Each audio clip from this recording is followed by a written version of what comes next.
Kaibigan, kagaling ko lang sa press conference paghahanda sa September 21st rally rito sa Canada. Ang laging tanong sa akin, bakit daw kailangan ng rally? Ano ba daw na idudulot nito mabuti? Ito po ang sinasabi ko. September 21st po ang minamarkahan natin. Martial law yan. Sa tingin nyo mga kaibigan, kung hindi tayo nag-people power back in 1986, matatapos ba ang diktadura? Hindi. Di ba?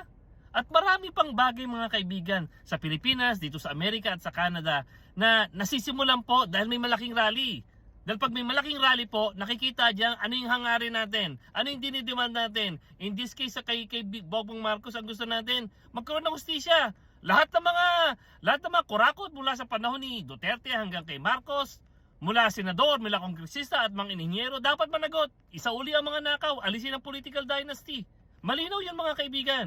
Kung walang ganitong klaseng pagtitipon po, manghihina tayo. Lalakas lang ang loob ng mga kontratista at ng mga senador. Sa totoo lang, kaya may mga concessions ginagawa si Marcos for his own survival din. Dahil nakikita niyang kumikilos ang tao. So wala naman siyang choice, kundi talagang hayaan ang tao magdikta, hayaan magkaroon ng hustisya, at lahat ng kamag-anak niya, even ang opisina niya, dapat managot sa ganitong usapin.